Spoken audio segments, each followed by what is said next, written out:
Gaming Grandparents Using Tech to Connect. Welcome back to What's Next, Living Longer, Better, Smarter. This edition is made possible by Redio, an online platform that will help you stay connected with your grandkids from afar by combining video chat with award-winning children's books. I'm Fred Fishkin, along with Mary Furlong. Hi, Mary. Hi, this is going to be a great session today, Fred. We are going to have some fun and have some great guests from Roblox and Redio and the author of The Grandparent Economy, Lori Bitter, that we'll be hearing from. But first, we're going to tell you about the creation of a little box, the Love Box, that grandparents can use to send fun digital messages and photos to grandchildren. There is, of course, with love in the name, a French connection with some MIT thrown in. Inventor, creator, and CEO Jean Gregoire is with us. Hi, Jean. Hi, Fred. Hi, Mary. Thanks for having me on the show. Let's learn about the Love Box. Tell us the story, Jean. Oh, yes, of course. So, our mission at Lovebox is really to help people nurture their relationships. Because surprisingly, technology has never been really applied to that. Like, you have apps to help you do more exercise every day, but you don't have really technology solutions to help you nurture your relationship and send more love to people, who are important to you every day. So this is really what we want to do. And we started with the hardware, with a hardware device called the Love Box that you give to someone you love to maintain the habit to send love notes to this person every day, every week, every month, depending on what you want. So this is what we do, and we have sold 150,000 devices so far. So this is quite nice, and more importantly, the love boxes around the world, they receive 700,000 love notes every month. So this means that 700,000 times every month, people receive a message on this box and smile and feel really loved. So and yeah, it's any relationship. You mentioned that you can give that to a grandchild, but it can be also the other way around. And many people give this to grandparents so that they can send love to their grandparents regularly. And so it's for any family relationship. It can be your partner. It can be any person you love. Well, you started this with for a very personal reason. Tell us that story. Oh, yes, of course. So it was a few years ago now. I was doing research in robotics, and I got hired as a postdoc at MIT in Boston. But at the time, I was still living in France. And so my fiance had a job in France. My family was in France. So I was going to be in a long distance relationship with my girlfriend, but also far from my family. And so I wanted to have a way to stay emotionally connected to them and to maintain the habit to tell them I love them from miles and miles apart. And so I created, this box because, I'm an engineer. I prototyped it, and it was not a business at all. It was just a box that will allow me to send love to them, from afar. And this is how the first Love Box was born. And then I created that in a makerspace, and there was a lot of people, in this makerspace, and everyone looking at what I created was like, "Oh, what is this?" And this is to send love to my fiance when I will be, when I am at MIT. And they were like, "Oh, this is so nice. I want the same for my parents who, are abroad, or I want the same for my, sister who went to another university in Italy." And so because of that, I realized, oh my God, this is something not just for me. This is something which really can help many people around the world stay emotionally connected to the people you love. And so I understood that it was, the business opportunity I was looking for, because I wanted to create a business since I am 15. And so I realized, oh, this is the time now. And so I decided that was hard at the end of my postdoc at MIT. After a year, I had to decide staying at MIT, like very prestigious institution, doing great research in robotics, or starting a company. And so it was, I made the decision to start the company and go, 100% in that. And now, it's a success, but it was not, 100% sure it will work when I made the decision. So I'm happy about it. Well, of course, young children, at least most, don't have phones, so they don't get text messages. So this sounds like a lot of fun. And even for 3-year-olds, they can look forward to this, correct? Oh, totally. So for kids, many times it's their first communication device, and typically when you are a parent or grandparent, of course you want to stay connected to your kids, your grandkids, but maybe not giving them a phone, because there are it's very hard to control, and it can be there are things that can happen on the phone that you don't want. And so this way, it's when you give the love box to a kid, it's a way to stay connected and being sure that it's only love, only nice things from people they know. And also, it's not a device where you're going to stay looking at the screen all the time and being completely out of the world. It is just like, oh, the heart is spinning, I'm so happy, I read the message, and that's over, and then you go back playing with other children. So this is of course there is a screen to show the message, but it's not this kind of device where you are stuck and watching all the time. So this is what many parents and grandparents like about it. So I want to say I'm not surprised the idea was sprung from someone from France. And of course, we want to do a shout out to the Maker Movement and Sherry Huss, because we've had Sherry Huss on our programs, and also to MIT, because we worked for years with Joe Coughlin, who wrote the book on the longevity marketplace and runs the Age Lab. So I love that the sense of play is still at MIT. And of course, you're here in Australia, where there's a lot of people who are globally connected, and what a great solution during the COVID. So, and no longer remote with his partner, I think. Right. Jan? She's after the love box, she had to come with you to Australia. Yeah. Well, yeah. Or the other way around. You went with her. No. I followed her to Australia. Yes. I was like, oh no, this time I go with you, even if the team is in France. So now I'm running the company from here. We have a like the company. Most of the members of the team are based in France or Europe, and our customers are like 90% in the US. And I am personally based in Australia, Sydney. So this is a very remote company. We all have a need for a hug, right? Who doesn't appreciate a love note? And I love that this innovation happens in Paris, in MIT, in Silicon Valley, and around the world. So in some ways, the COVID has brought us together, and it's accelerated the need to show our sense of care and affection for those that we love. Even greeting cards are up in sales this year. Yes, totally. And I think I'm 100% agree with you. Like COVID has accelerated many things. We say a lot that it accelerated, remote work, but it also accelerated, technology to help people stay emotionally connected, and such as Lovebox. And I'm happy you mentioned greeting cards, because, well, as I mentioned, earlier, when we were talking before the show, we started with hardware device, but now we are going to expand the way you can show your love.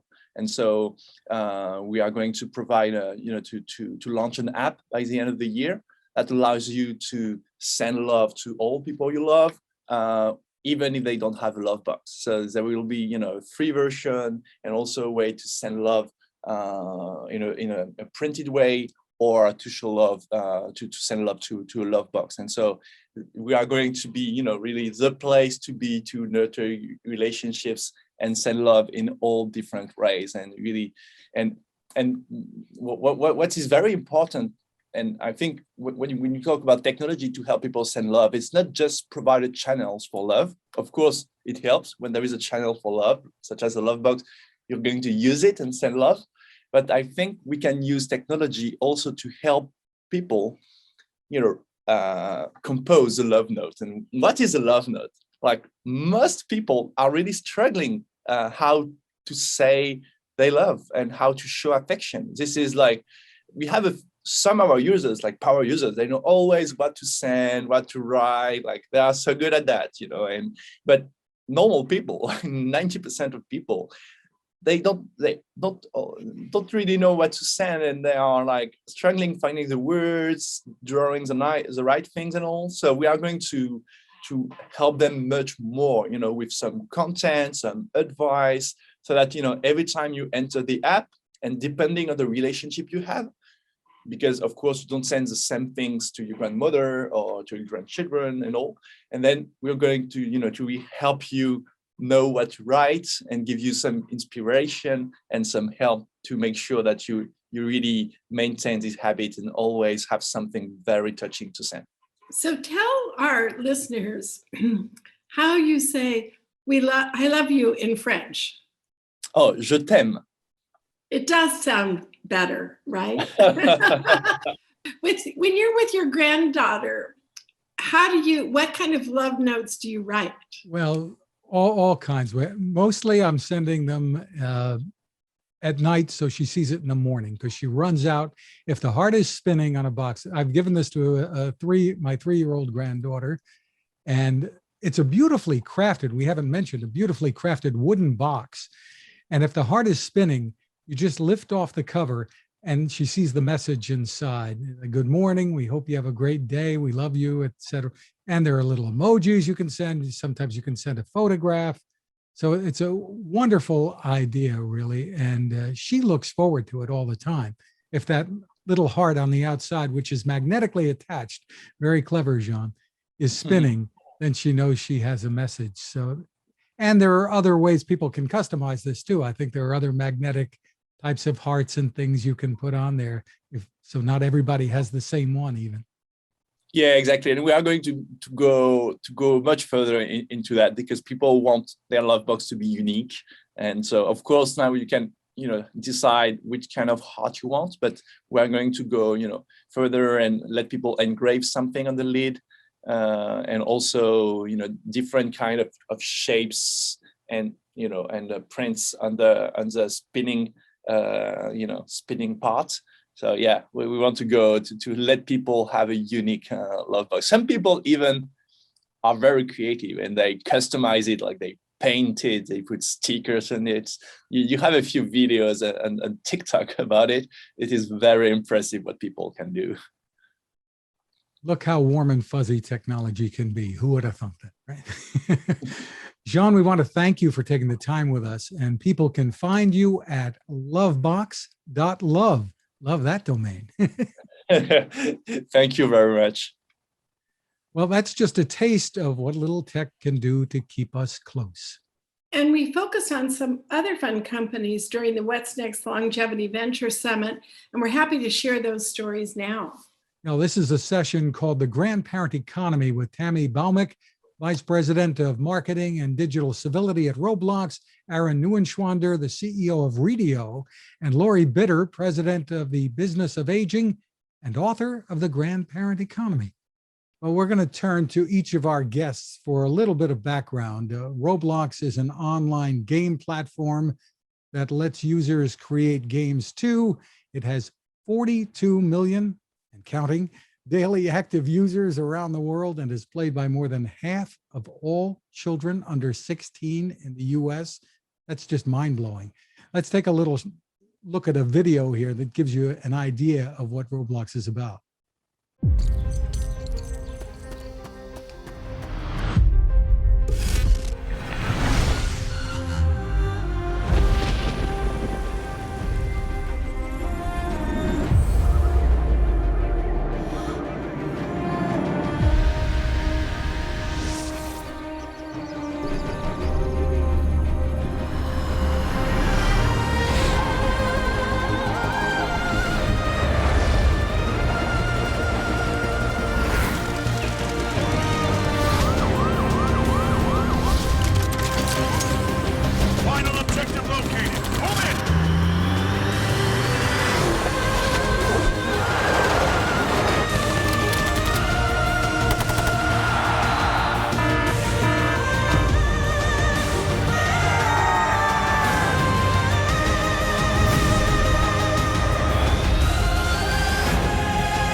Well, first off, congratulations, Tammy. Maybe you can give us some more background about Roblox and this phenomenal growth. Absolutely. Thank you for having me. So Roblox is a global platform, as you mentioned, that brings together people of all ages from around the world together to experience all sorts of games, concerts, different social hangouts where people can really share experiences together and bond. And so one of the things that we love most about Roblox is that every single piece of content that you see on our platform is created by our users. And so something that we're very, very proud of is that from very young ages, players come on, they become really interested in coding, they become interested and they create their own ideas of what kind of experiences to create. And then they have the ability to go in and use our free tools to be able to create those experiences and then publish it out on our platform. And of course, we have a lot of safety tools that we have available to make sure that we have filtering, chat filtering. We review every image, audio file, video file before it's uploaded to make sure that we remain safe. That's really amazing. And what a stroke of genius, because your users are also your game developers. And that's typically with video game companies, that's the big thing that they have to do is get the developers to come up with the games. Yeah, our developers are really incredible. I've had the opportunity to get to know many of them personally. And these kids, and I can call them kids, they are really talented. And for many of them, they've grown up on the platform and they're now in their early 20s. Many of them are making millions of dollars through the experiences they've created on Roblox. They've paid their way for college. They have, in some cases, we've actually heard some of our developers bought their parents' homes with the money that they made on Roblox. And it really has made a significant change in so many people's lives, something that we're very proud of. Gives some new meaning to the grandparent economy, doesn't it? That's right.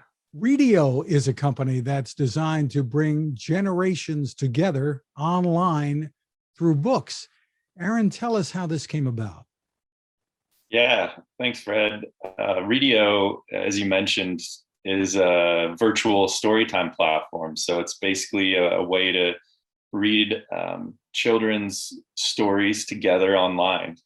And Readio started as a family business, really. My parents are both educators. My mom was an English teacher. She taught high school English at one of the high schools here in Utah.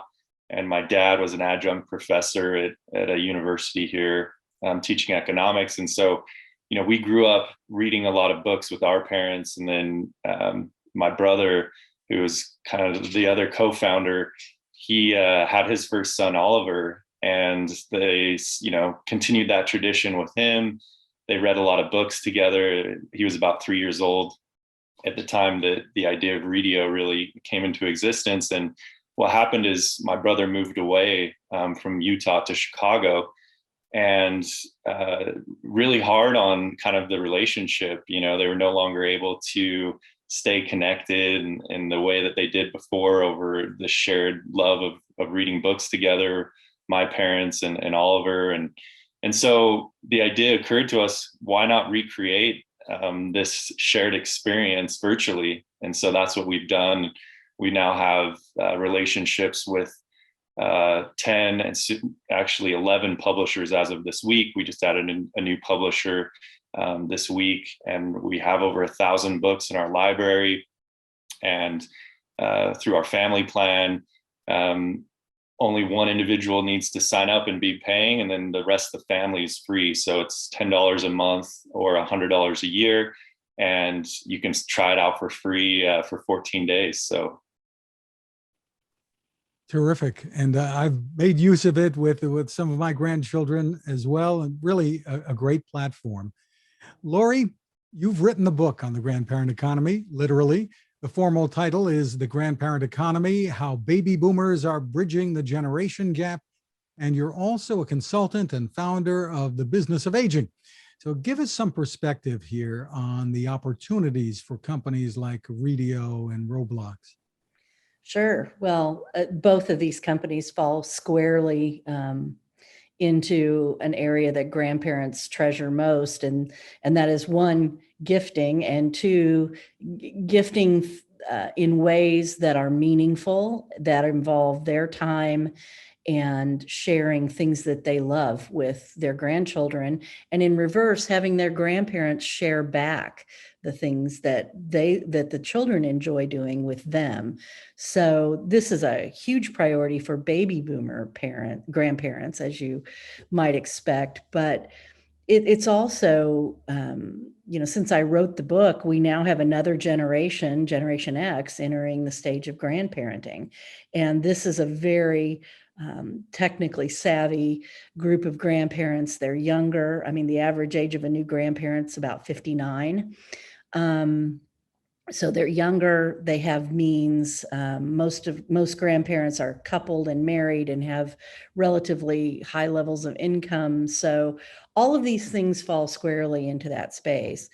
And I would add that things like Redio, that are just absolutely phenomenal for long distance grandparenting. We think of that as a young grandparent experience, but it's really important with kids who are like 6, 7, 8, 9 as well. Understanding what those kids those ages are interested in. A lot of the things that happen in the grandparenting space happen when you have your first grandchild, but both Redio and Roblox are the types of interactive experiences that grandparents can do with their grandchildren as they get older, in those years that are where it's a little bit harder to stay connected. They're not snuggling in your lap anymore. They're sort of experiencing the world on their own. So I think these are great on-trend experiences for that. And I'd like you and maybe Mary to comment on this. There's a perception perhaps that these techie things, Roblox and Redio, are difficult for grandparents, and there's a hurdle to overcome. You're shaking your head, so that means that's not really so. Well, I mean, first of all, kudos to the developers of both of these, because they're not difficult, one, but two, people often forget, especially the people who say things like that, their images of their grandparents, who were probably World War II grandparents or silent generation grandparents who were not very technically savvy. Today's grandparents, baby boomers had computing in the workplace their entire careers. So there's nothing, they may not be as digitally savvy about what's new, but they're definitely digitally aware. And of course, Generation X grandparents have had tools in their hands from the very beginning. So it's absolutely a myth that grandparents cannot navigate these tools and certainly share with their grandchildren via any kind of digital platform. I think we know from our work with AARP and others that gaming is a very high interest in terms of the population. During the COVID, I joined an online bridge group. And so I think many people were trying out new things online, and gaming had a big uptick. I think it's also interesting about how gaming and other media are coming together, because I think there's a new movie coming out, right, Fred, that's going to be connected to the game of Roblox. So there's media is changing in a variety of different ways. Lori, I had a question for you about the size of spend of the grandparent market. So at the Venture Summit, there's a lot of people here looking for business opportunities. It's not just gaming. Grandparents are spending money on camp and tickets and college tuition. Is that true? Yeah, 80% of grandparents say that they are spending at least $100 to $150 per grandchild per year. And we believe that's a super low estimate based on what we see in terms of spending in a lot of different product categories. When grandparents become new grandparents, they spend upwards of $500 on that first grandchild. And many, like 25 to 30%, are spending over $1,000 on their first grandchild in that first year. So the spending is the spending numbers are sort of all over the place, but we know that it's more than birthdays. It's more than just special occasions like Christmas and holidays. It's a continuous pattern of spending. And some of this, of course, the book came out around 2008 when we were seeing a lot of weird spending patterns because of the recession. But we know grandparents picked up spending in categories like cell phones for kids, all the after school activities, anything that was sort of extra that parents had to pull back. And what we have seen as we've gone back and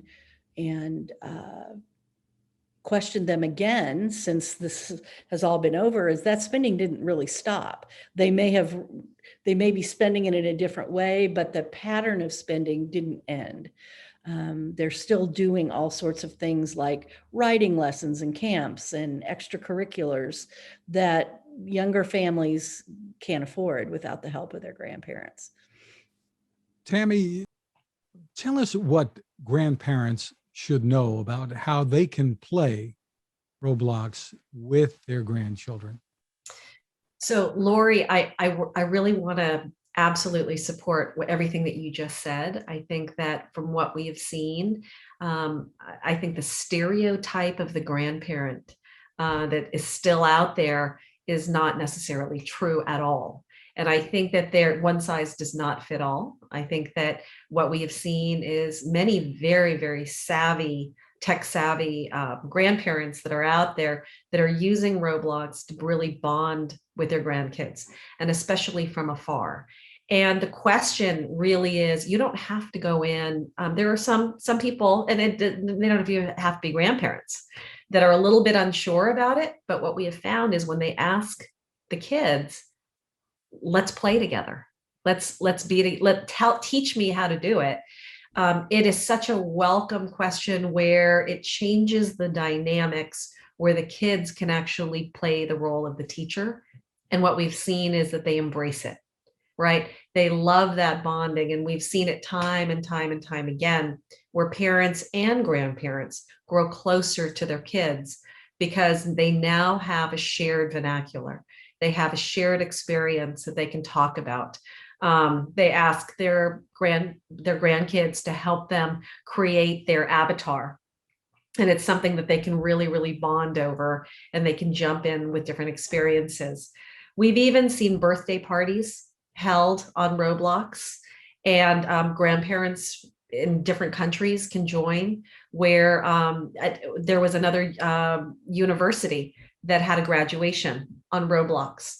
So it incorporates the ability for many people from around the world to join in and through shared experiences because of Roblox. And it really can be magical when a grandparent says to a grandchild, show me how to do this, teach me. Absolutely. And you see how proud the kid is, their faces, and there's nothing that's more rewarding than that.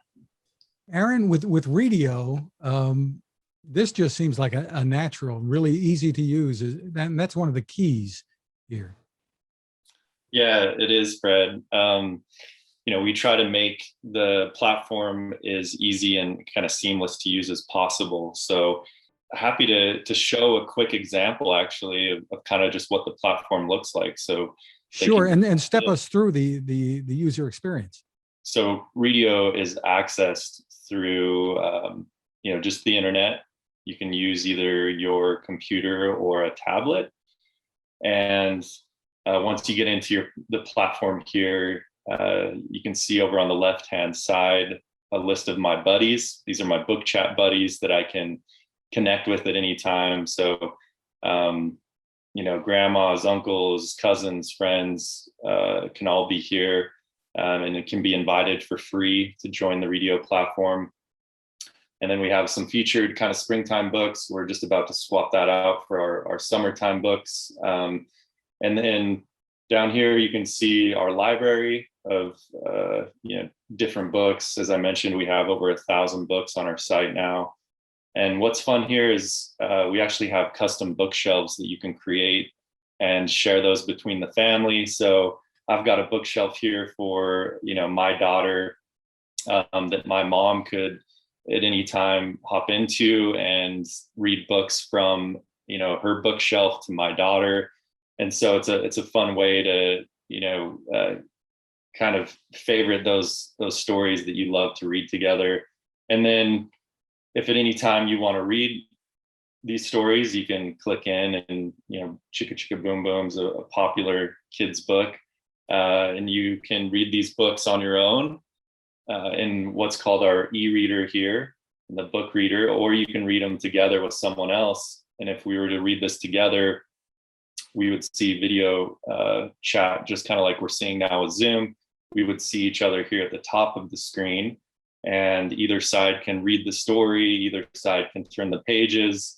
There's the ability to do a bookmark at any time so that you can come back to a story later if it's a longer story. And we have books for kids and kind of younger adults from ages 0 to 11 is kind of our sweet spot. And at the end of the story, you can review the title or add it to a bookshelf or read it again or read any of our other books. So we try to make it very simple, intuitive, and easy to connect and have fun and also have meaningful conversations. The average interaction on Readio lasts about 30-35 minutes. And when you compare that with a Zoom call or a FaceTime call with a child, I'm guessing it's probably 25-30 minutes more than you'd get with just a normal Zoom call. So Terrific. And another benefit that I can point out from personal experiences, the bookshelves, all of the books are available to your whole family, all of the grandkids to read on their own, even when they Right. want to. Typically a parent would be involved if it's on a screen. So they have that library of 1,000+ books available to them for the $10 a month as well. Yeah. And during the summer months, that's nice, because it's a positive screen time, and they can spend time in here reading and learning to read. We have books in French and Spanish, so if there are different languages spoken in the family or across different individuals, it's kind of fun to be able to read books together in other languages. And we have early reader books too to help kids start to learn to read. So we see about 40% of our usage just from people reading books on their own, whether that's before bed or just during the day. And then about 60% of usage is connecting with someone else in the family or a friend. So Tammy, let me turn to you again. I mean, the idea of screen time, I don't know if we can say it gets a bad rap, but it does get a rap from a lot of people, kids spending too much time in front of screens and such. But I guess one thing we can point out is that not all screen time is created equal. Kids are getting things that are beneficial. They're learning. STEM is a big word today. I think that we are big advocates of balance. There has to be a balance in life for everything. And so, we will never, ever say that we want these kids on Roblox all day, all night. Again, quality time is really what we're all after versus quantity. But we also are very, very careful to respect the boundaries of each family, because what's right for one family is not necessarily right for another. And so we really, really leave it up to parents and grandparents to make the decisions for what is right for their family. What we do know is there are a lot misleading media stories out there that really, really focus on, grandparents and parents have enough guilt. I mean, I'm a parent. I'm not yet a grandparent, but I am a parent, and goodness knows there is more than enough guilt that we all feel for various reasons. And the one thing that you should really make sure that you're focused on is making sure that you're connecting with your grandparents or with your grandchildren and your children, right? And so, given the past crazy year that we all have had, it's really been a lifeline. Roblox has been a lifeline for so many families because it's been able to bring people together through these shared experiences and find commonality. The whole idea of addiction and all of that. But the bottom line is that most people have very, very healthy relationship with screen time. And so for grandparents and parents, again, making sure the boundaries fit within their family guidelines in terms of what they feel is comfortable. And Lori and Mary, that's one thing that's really happened during this pandemic, I think, is that all of us, like it or not, have had to become more comfortable living our lives, working, playing, doing everything online. Absolutely. Absolutely. You know, one of the things that I think grandparents missed the most, especially at the early parts of the pandemic, was human touch. When we did our research last year around grandparents, the grandparent life stage was very emotionally and socially healthy because these were grandparents who had multiple interactions with their grandchildren every week. And during the pandemic, we saw those early on, we saw those numbers come down where grandparents literally had some depression and some anxiety about not knowing what their grandchildren were doing, worrying about their grandchildren having a horrible school experience, being pulled out of school. They were worried about connection. They were worried that middle school grandchildren were sort of quiet and on their own. So there was just a lot of unsettling. It was unsettling for every generation. It wasn't just older people it was the youngest of people. I mean, very hard to describe to a toddler why they can't go to preschool and why they aren't seeing their friends. Pandemic doesn't mean very much to a 4 or 5 year old. So it was unsettling for everyone. And as I think people began to grasp how FaceTime and Zoom and all of these platforms could be beneficial, it got a lot better for a lot of people. I mean, grandchildren and grandparents and adult children and their parents, everyone could begin to sort of interact and sort of got comfortable with the platforms and the media. And we sort of saw that in the year as we would go back and talk to people that these tools were taking the place of human interaction. And then in the last couple of months, you know, everybody's like, oh my God, I could hug. I got my vaccine and now I can see my grandchildren and I can be with the kids. And so it's just been a tumultuous year for everyone. But I think older adults in particular did a pretty good job at adapting to this technology and using it in a way that kept them connected as they needed to be. And one thing that strikes me in this conversation is the values. And the values as children learning to become producers and creators, children learning to become readers, and grandparents inspiring that. And we do know they pay for tuition and other things. So and also older people want to be part of the future. The one line that got a standing ovation at the White House conference years back was, older people need a vision of the future, not just a memory of the past. So we want to be with it. And so learning about these new technologies, we're kind of excited and inspired to be a part of it. So thank you for your sharing these insights. I'm interested in your titles.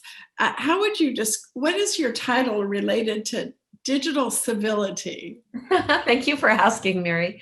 So it's something near and dear to my heart.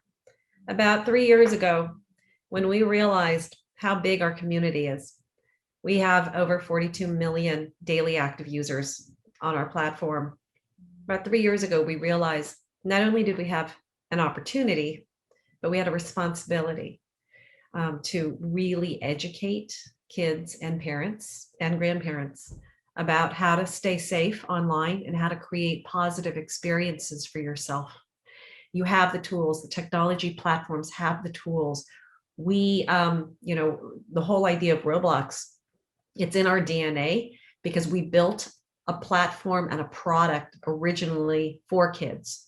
So we are very protective of personally identifiable information. You can't share numbers, you can't share your address, you can't share anything like that. But we also want to make sure that there's a freedom to be able to express yourselves and imagine and create, right? Because especially with kids, they're so imaginative.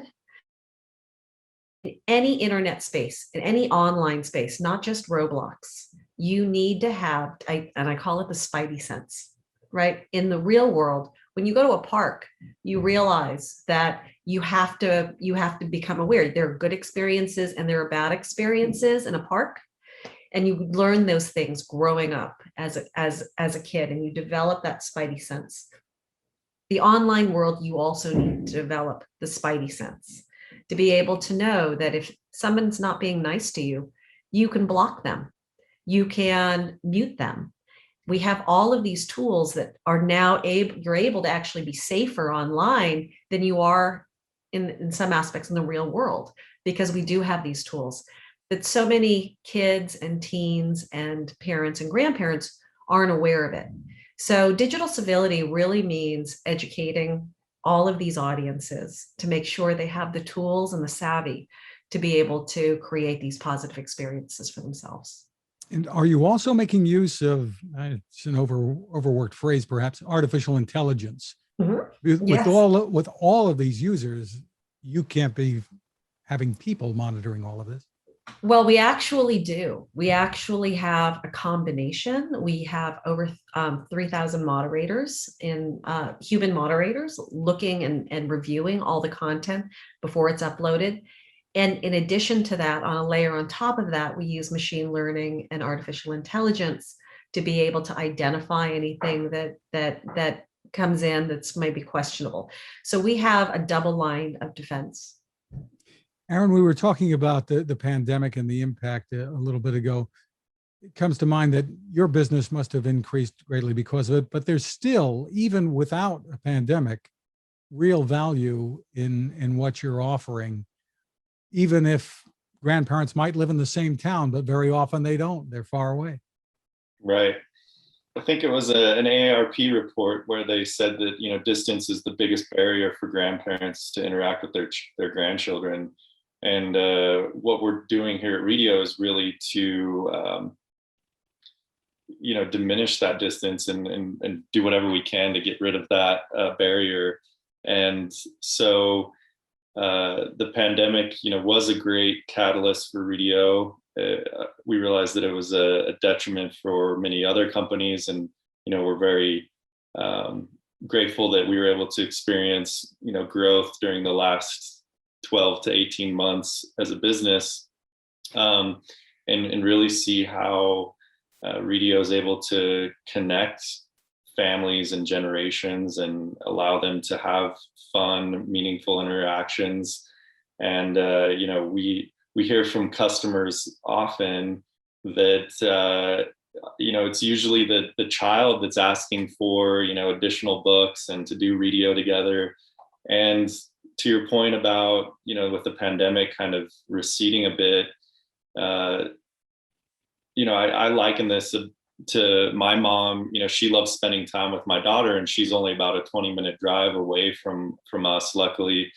But it's not maybe culture or just necessarily something I want to have my mom at my home every night reading a book to my child. It's just not that I wouldn't love to have my mom here, but it's just, there's a lot going on and it's tough to kind of coordinate.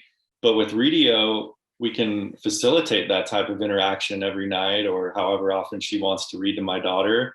And it's fun, it's easy, and it's a benefit for me as a parent because I get, now a few minutes of me time, whether that's, cleaning up or just taking a break or whatever it might be as a parent, and with the pandemic and everything else, it's been pretty taxing. So to be able to have, my mom, who's got a little bit more flexibility in her schedule, to spend time with my daughter and to share that experience, and to do a read aloud, and to help her fall in love with reading is really something special. So the product market fit that we see with Readio is just it's really strong. We get customers almost every day just saying how grateful they are for the platform and how it's enabled them to stay connected with their family. So, and it's just amazing how quickly the little ones adapt to it. It's like they're born knowing what this is all about. Yeah, it's incredible. Lori, do you have any thoughts before we close out about the opportunities for entrepreneurs and perhaps investors in this space? A lot of innovation potential. Well, there definitely is, and these guys are great examples of that. Look, this is a space where grandparents understand better than almost any other life stage that their adult children and their adult children's families are part of what keeps them personally healthy and better connected. So we get it. As grandparents, we get it. We know having these other people in our lives is part of what keeps us up on our feet, healthier, maintaining our lives and our health better. So it's a symbiotic relationship, and entrepreneurs who can figure out how to help encourage that connection and keep that connection. And really, what we have here are two examples of companies that are also tapping into the values that are so important. Grandparents want to share things that are of like values with their grandchildren. That can be really hard. That can be really tough sometimes, without it seeming like a lecture or some long-winded story about the past, right? But here we have the ability to share a love for reading and favorite books. We have the ability to create. Not every grandparent is into building a birdhouse or baking cookies with their grandchildren. Some grandparents really love technology and love the idea of the whole maker movement, and that taps a value. And so anytime you can take those two things, connection and keeping both sides emotionally and socially connected and healthy, and sharing values, you have a great crossroads for investment into any kind of product or service for grandparents. It just makes sense. It certainly does. We want to thank Lori, Aaron, Tammy, and Jean for sharing with us. I've had fun with all of these, Roblox, Readio, and the Love Box. Mary, you're dabbling in Roblox too. Well, I hosted a teenager this weekend, and I was shocked at how much she enjoyed Roblox, and she really wanted me to learn the game. So I played Roblox with her, and then I taught her how to invest in the stock market in Roblox. And this morning I bought 2 more shares of Roblox, because once I discovered Roblox, I saw that it's a really good business opportunity, I think. I first learned about it, Fred, when these little twins in my life, when they were 6 years old, told me they had a boyfriend. And I said, how did you know that you had a boyfriend? They were in Zoom school. And they said, because they invited them to play Roblox every afternoon. So I said, oh, this is a lot about love connection in first grade. And so when I watched it, and then I watched the company, it's an amazing company as well. And we want to also acknowledge the amazing work that Lori Bitter has done in segmenting the market and helping us understand how many ways grandparents are contributing with time, especially this year, with tuition, with tutoring, and with telecommunications and communication. So it's good that we all have to skill up and learn these games and learn these new ways of staying connected, because certainly grandchildren are the dessert of life. Absolutely. And it shows when you're playing Roblox, Mary, we can all keep trying new things like that 70-year-old, soon to be 71, who flew into space on Sunday. Congratulations to Sir Richard Branson and the Virgin Galactic team.